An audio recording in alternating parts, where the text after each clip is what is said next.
Hola, ¿qué tal? Muy buenos días, muy buenas tardes o muy buenas noches sean para todos y cada uno de ustedes. En esta ocasión vamos a tratar el tema de la concepción naturalista y positivista del derecho. Quizás esta sea una de las discusiones más largas, más antiguas, y como muchas otras discusiones que habitan el derecho, esta tampoco tiene una solución como tal. La concepción que tiene el naturalismo sobre el derecho se divide en dos ramales, tiene dos posibles salidas. Por un lado, el naturalismo clásico nos dice que el derecho podría ser una derivación de la concepción divina. Si es cierto que Dios creó al hombre a su imagen y semejanza, entonces el derecho natural clásico o el naturalismo clásico nos diría que es semántica, que entonces los seres humanos tienen ciertas prerrogativas, tienen ciertos derechos, existe un orden natural sobre las cosas y más aún existe un comportamiento que debe ser considerado normal, ya que una deidad así lo ha descrito, así lo ha ordenado. Por otro lado, nosotros tenemos el derecho natural racional o el naturalismo racional. Esta segunda vertiente del naturalismo implica que el ser humano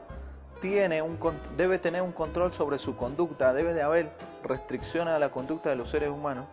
ya no por un orden divino, sino por una cuestión natural. Y esa cuestión natural evoca a la razón,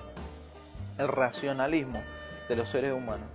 Ese racionalismo es entonces consecuencia de un acto natural, de una cuestión natural que nos diferencia, que nos hace diferentes de otras especies que habitan el planeta, y que entonces al gozar de este racionalismo,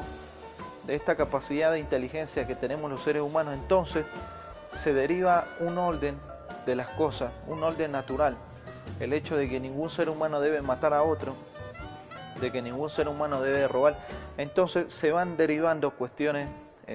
naturales, pero ya no porque una deidad lo haya descrito, lo haya ordenado, sino por una capacidad que tenemos los seres humanos de razonar. Del naturalismo racional, su mayor exponente fue Immanuel Kant, y si a ustedes les interesa saber un poquito más de esto, entonces pueden estudiar la obra de La razón pura, Crítica de la razón pura, en el cual Kant hace una clasificación de la razón dividiéndola en tres tipos, en tres categorías. Bien,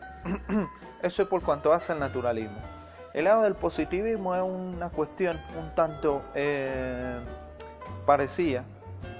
ya que el positivismo surge de las consecuencias de haber considerado el naturalismo, o de haber incorporado el naturalismo, la doctrina naturalista, en la teoría jurídica. El mayor exponente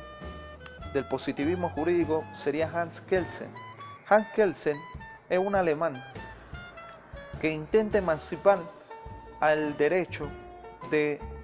la política, la ideología, las condiciones económicas, sociales y culturales, so pretexto de crear en el derecho una corriente científica. Desafortunadamente, los hechos que ocurrieron en la Segunda Guerra Mundial, principalmente los que ocurrieron con los nazis, pues bueno, nos dan una lectura de que no era buena idea mezclar al derecho ni con Dios, ni con una razón que es sumamente subjetiva, porque la razón, que es lo que defiende Kant en el naturalismo racional, si bien todos los seres humanos tenemos inteligencia, esa inteligencia no ha servido a cada ser humano para poder llegar a conjeturas completamente diferentes, completamente subjetivas. Hitler llegó a la conclusión de que la raza aria merecía predominar por sobre los otros pueblos. Así, distintos ejemplos en la historia de autoritarismo llegaron a la conclusión, con argumentos razonados y sistematizados, que bueno, que ellos serían los que debían primar por sobre otros pueblos, por sobre el derecho a la existencia y a la autodeterminación de otros pueblos. Bien, Kelsen llega a esta conclusión y entonces dice: necesitamos emancipar el derecho de otro tipo de otro tipo de ideas. Entonces Kelsen propone la creación de la Grundnorm, y la Grundnorm sería lo que muchos estudiosos del derecho denominamos o entendemos como la norma fundamental. A partir de las normas fundamentales que Kelsen plantea la creación de un derecho, que es lo que a veces se malentiende como la pirámide de Kelsen, que a partir de la norma fundamental comienzan a derivarse otro tipo de normas, cuya principal regla es que no haya una contradicción entre ellas. De esa manera se logra la superposición de la norma fundamental y que entonces ésta podrá ir derivando y creando normas sin que alguna de ellas le contradiga. Ese es el positivismo jurídico que propone la sistematización, el ordenamiento y en cierta medida la cientificidad del derecho, que bueno, actualmente esa corriente del derecho tuvo bastante auge en la década de los 50, 60, 70, yo creo que la segunda mitad del siglo XX. Y vaya, hoy es una de las teorías más atacadas porque los estudiosos del derecho, inclusive la gente que está involucrada en las ciencias sociales, se preguntaba si realmente era posible aislar al derecho del contenido económico, de la pobreza, de la riqueza, de los autoritarismos, de la ideología. Porque los críticos del positivismo jurídico dicen que realmente lo que Kelsen hizo no fue aislar al derecho, blindarlo de las afectaciones ideológicas, políticas, económicas, sino simplemente ignorar